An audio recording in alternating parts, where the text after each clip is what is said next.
Climate change पर बात कर रहे हैं और हमने पाकिस्तान में भी इस असरअंदाज होते देखा इसको कि बहुत ज़्यादा मतलब ड्राउट आया तो बहुत ज़्यादा आ गया और खुशहाली हो गई। उसके बाद सैलाब आया तो पूरे पंजाब को ही बहा के ले गया सैलाब। फिर उसके बाद बर्फबारी बहुत शदीद हो रही है, अभी भी बहुत ज़्यादा कंट्री साइड हो रही है। फिर दुनिया में यूएस का वेदर आप देखें, शदीद बर्फानी तूफान ने निज़ाम ज़िंदगी यूएस में मफलूज कर दिया है।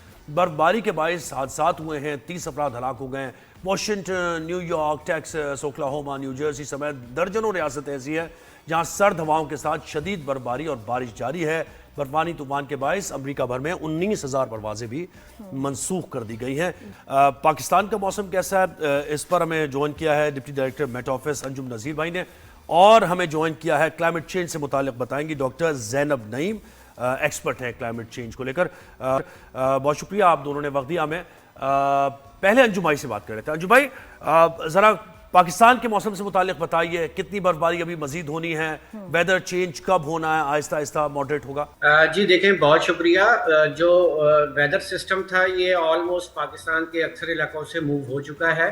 ताहम इंतहाई शुमारी इलाके जो हैं जिसमें जीबी के एरियाज शामिल है, यहाँ पर अभी भी क्लाउडीनेस मौजूद है और यहाँ पर मज़ीद बर्फबारी और बारिश हो सकती है। ताहम जो मुल्क के बकिया हिस्से हैं वहाँ से ऑलमोस्ट वेदर क्लियर हो चुका है और अब जो ठंड की शिद्दत है वो तकरीबन बरकरार रहेगी, स्पेशली अपर एरियाज़ में। और एक्सपेक्टेड यही है कि पाकिस्तान भर में जो ये सर्दी की लहर है ये एंड ऑफ जनवरी तक जो है वो बरकरार रहेगी। सदर्न हाफ में जो है वो स्टार्ट ऑफ फेब से जो है टेम्परेचर में जो थोड़ा सा राइजिंग ट्रेंड आएगा और हमारा जो वेदर है वो मुतदिल हो जाएगा। जी, तो अंजुम भाई कोई एबनॉर्मल पैटर्न जो इन सर्दियों में आपने नोट किए हों डिफरेंट शहरों में पाकिस्तान के? देखिए, बात ये है कि एक मिथ डेवलप कर दी गई थी कि बिफोर द विंटर्स के जी ये होने जा रहा है, वो होने जा रहा है। तो मैं आपको बताता चलूं कि एज सच ऐसा कुछ भी नहीं हुआ।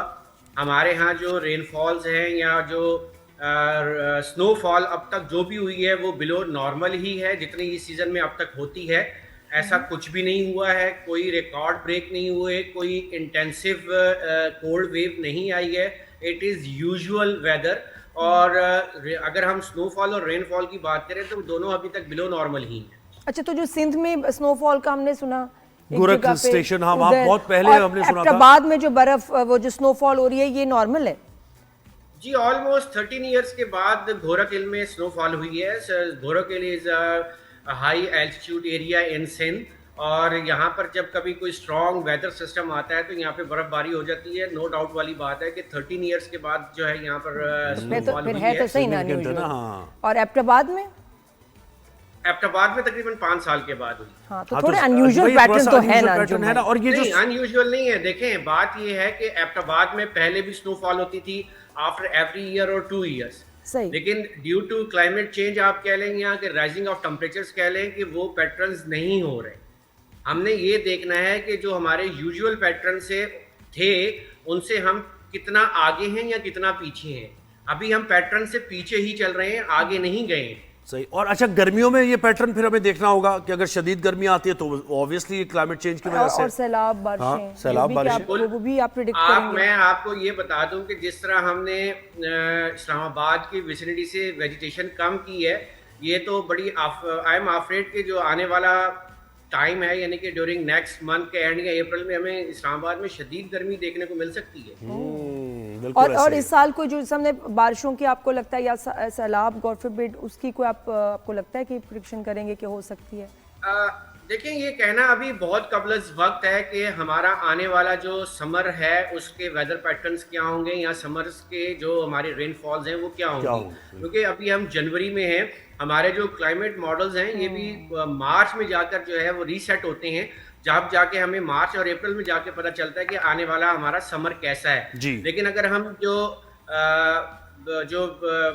आप कह लें कि जो ग्लोबल पैरामीटर्स हैं उनके हिसाब से जो अभी लानीना की बात हो रही थी कि जी लानीना में ये हो जाएगा, बड़ी स्ट्रॉन्ग सर्दियां आएंगी, तो मैं आपको ये बताते चलूं कि अभी लानीना जो है वो वीक लानीना की पोजीशन में है और आने वाले दिनों में ये न्यूट्रल फेज में जा रहा है। और एक्सपेक्टेड ये है कि आने वाली गर्मियों के दौरान अभी ये कहना कबल वक्त है, बट लग ये रहा है कि ये अल्नीनो में कन्वर्ट हो जाएगा। और याद रखिएगा, जब अल्नीनो होता है और अगर स्ट्रॉन्ग अल्नीनो हो तो हमारी जो समर रेनफॉल है वो सप्रेस हो जाती है। अल्नीनो और लानीना क्या, ये आपने थोड़ा सा डिफाइन कर दें? देखिए जी, जो इक्वेटोरियल पैसिफिक रीजन है, जो पैसिफिक ओशन है इक्वेटर के आसपास, यहाँ के टेम्परेचर्स अगर एवरेज से ठंडे हों तो इसको हम लानीना कहते हैं, और अगर इस रीजन के जो सी सरफेस टेम्परेचर्स हैं वो एवरेज से गर्म हो तो इसको हम अल्नीनो कहते हैं। जी, डॉक्टर जैनब को भी शामिल डॉक्टर जैनब बताइएगा, अलीनो और लानीना जो इन्होंने एक्सप्लेन भी किया, तो इसका मतलब यही है ना, क्लाइमेट चेंज से तो वॉलेटाइल है सब चीज़, कि ऐसा नहीं है कि शदीद सर्दी आएगी, ऐसा भी है कि शदीद गर्मी भी आ जाएगी, तो हम मुतासर तो हो रहे हैं ना सब इससे। जी बिल्कुल, और ये जो आपका एल नीनो लानीना की भी बात है, जो डिटरमिन करता है कि साउथ एशिया खित्ते में बारिशें होंगी या कहत साली होगी, ये पूरा साइकिल भी क्लाइमेट चेंज ने अफेक्ट कर दिया है। अब आप ये देखें कि जो आपकी गर्मी के दिन हैं उनकी तादाद बढ़ गई है और सर्दियों के दिनों की तादाद कम हो गई है। देखिए नॉर्मल ट्रेंड क्या हुआ करता था सर्दियों में, हमें पता होता था कि आज से कुछ साल पहले कि नवंबर के एंड में दिसंबर में तो बर्फबारी होनी है।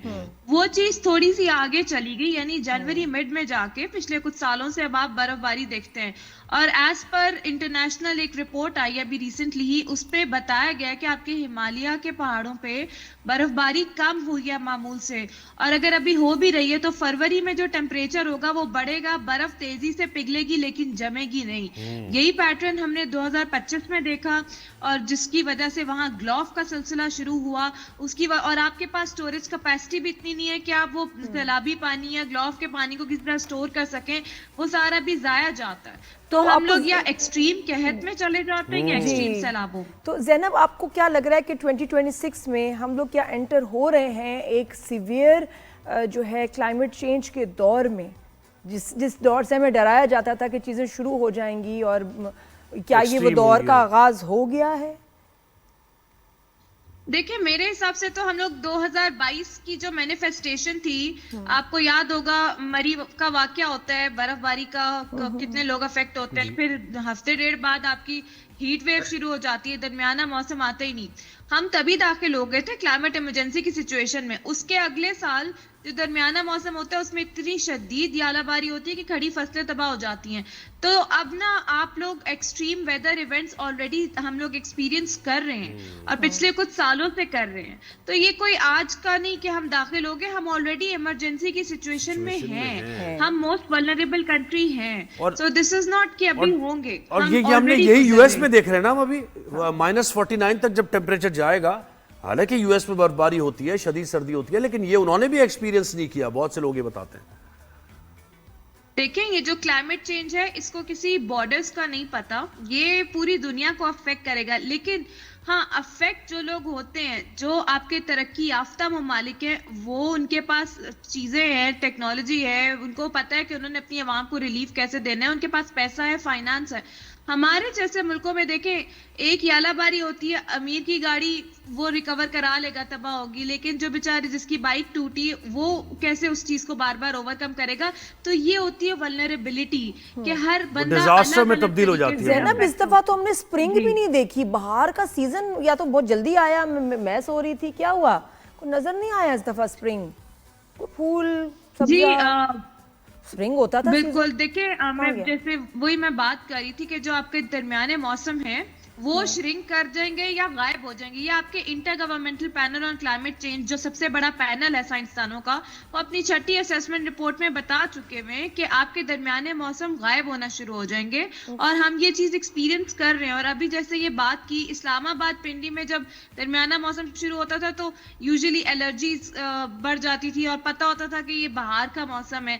लेकिन अब तो हमने जंगलात ही इतने काट दिए कि अब शायद यहाँ पे हम वैसे ही नहीं देखें। तो ये सिर्फ ग्लोबल क्लाइमेट चेंज नहीं है, ये हमारी अपनी भी कुछ हरकत हैं जिसकी वजह से हम ऑलरेडी अपने आप को धकेल रहे हैं उस तरफ। अंजू भाई, तो इसका मतलब है कि बाहर का मौसम ये हम एक्सपीरियंस करेंगे कराची में, लाहौर में, पंजाब में?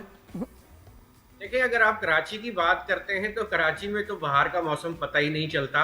आप ये कह लें क्योंकि इतना सब्जा नहीं है, ताहम अगर हम टेम्परेचर्स की बात करते हैं तो टेम्परेचर मॉडरेट हो जाते हैं और उसके बाद फिर हम गर्मियों की तरफ चले जाते हैं। ऑल्दो के हमारा भी विंटर सीजन चल रहा है, और जैसे मैडम ने भी बात की कि जो नवंबर दिसंबर में बारिश होती, स्नोफॉल होती थी, वो फ्रीज हो जाती थी और हमारे ग्लेशियर्स जो हैं वो पनपते थे। ताहम जनवरी के बाद जब अगर फैब में स्नोफॉल होती है तो वो तो रन ऑफ हो जाती है, वो तो फौरन जैसे टेम्परेचर्स बढ़ते हैं पिघल कर, जैसे मैडम ने बताया ग्लॉफ के इवेंट्स हो जाते हैं या वो दरियाओं में पानी चला जाता है, तो हमें उसका खातिर खा फायदा नहीं होता। तो ये जो shifting of the weather system हो रही है, तो ये जाहिर सी बात है आगे बाहर के मौसम को भी इम्पैक्ट देती है। और सम टाइम ऐसा होता है, बल्कि लास्ट ईयर भी हमने देखा कि सडन जो है वो टेम्परेचर का राइजिंग ट्रेंड इन्हेंस हो गया, तो जो आप बाहर देखना जा रहे थे वो नहीं दिखी। तो अगर इस साल की बात करते हैं तो अभी तक तो टेम्परेचर्स काफ़ी कूल हैं, और ऑफ कोर्स की बात है कि पंजाब या अपर एरियाज में हम कुछ बाहर जरूर देखेंगे, ताहम जो सदर्न हाफ होता है उसमें बाहर का नहीं पता चलता। सही। ज़ैनब, आपको क्या लगता है कौन से मुल्क हैं जो ज़्यादा ख़तरे में हैं, क्लाइमेट चेंज जो है उनको बहुत ज़्यादा अफेक्ट कर सकता है या कर रहा है अभी? जी देखें, ये जो आपके तरक्की पजीर ममालिक हैं और गरीब ममालिक हैं और छोटे आइलैंड स्टेट्स हैं, स्मॉल आइलैंड स्टेट्स, ये मालदीव्स और इस तरह, ये सारे ऑलरेडी अफेक्टेड हैं। और ऑलरेडी इसमें से कुछ लोग तो, कुछ स्टेट्स तो ऐसी हैं जो जिनको पता है कि वो डूब रही हैं और वो इधर उधर देख रहे हैं अपने ठिकाने कि हम कहाँ जाएंगे। नहीं, क्या होगा, तो क्या वहाँ खतरा क्या है कि जो इन आइलैंड्स को सफाई हस्ती से मिट जाएंगे, ये भी कहा जा रहा है, बहुत सी ऐसी जगह हैं। वो बताएं कि क्या खतरा है। जी देखिए, खतरा ये है कि जब आपकी शदीद गर्मी पड़ती है तो आपके नॉर्थ और साउथ पोल पे ग्लेशियर्स पिघलते हैं। जब ग्लेशियर्स बड़े बड़े साइज के पिघलना शुरू हो जाते हैं, आपकी बर्फ पिघलती है, तो समंदर का जो लेवल है वो राइज कर जाता है। जाहिर सी बात है, जब समंदर ऊंचे होते हैं, सैलाब आते हैं और वो जो जमीन की जो सतह होती है वो नीचे डूबना शुरू हो जाती है, तो वो जो आइलैंड्स हैं समंदरों के बीच में, वहां पे ज्यादा जो है सैलाब आते हैं, बारिशें होती हैं और वो डूबना शुरू हो जाते हैं। फिर वीनस टेस्ट का शहर आपका, जिसके बारे में इतनी कहानियां कि वहां पे विजिट करें, आप देखिए वो ऑलरेडी जो है उसका कितना कितना पानी का लेवल राइज कर गया है। ये मामला तो होते हैं। फिर जो कोस्टल एरियाज अफेक्ट हो जाते हैं, फिर वहां पे जो एग्रीकल्चर लैंड होता है उसमें सैलिनिटी होना शुरू हो जाती है, जाहिर है समुद्री पानी उसमें दाखिल होना शुरू हो जाता है, जाहिर है उसकी प्रोडक्टिविटी में। अब किया क्या जाए ज़ैनब, तो बहुत ही इसके लिए किया क्या जाए? देखिए, अभी भी हमारे जैसे मुल्क के लिए इतनी देर नहीं हुई कि हम लोग बहुत ज्यादा जो है इरिवर्सिबल कोई चीज हो रही है। हमें लोकलाइज क्लाइमेट एक्शन को ज्यादा करने की जरूरत है। देखिए, अब जैसे हमने जंगल काट दिया जी पॉलन एलर्जी मैनेजमेंट के नाम पे, तो ये कहाँ की अकल है, ये कहाँ का साइंटिफिक एविडेंस आपको मिलता है कि आप ऐसी हरकत करें? फिर हम लोग जो है दरियाओं के ऊपर कंस्ट्रक्शन कर देते हैं। ये कुछ चीजें हैं जो हमारे कंट्रोल में है। हम फिर वेस्ट मैनेजमेंट हमारी होती नहीं है, उससे भी एमिशंस होती है, हम कंट्रोल कर सकते हैं। देखिए, पॉलिसी तब आपकी फेल होती है जब उसमें साइंटिफिक एविडेंस को आप नहीं लिंक करते, और आपके उन इदारों में जिसमें क्लाइमेट चेंज का सब्जेक्ट स्कैटर्ड है 18वीं तरमीम के बाद, उधर देखें कि क्या मामलात हैं, क्या वहां लोगों को पता भी है, अवेयरनेस है, साइंटिफिकली वो समझते हैं जिन्होंने इन्फोर्स करना है। ये एक आपको असेसमेंट करने की जरूरत है और फौरी तौर पे इसको आप डेवलपमेंट एजेंडा बनाएं अपना।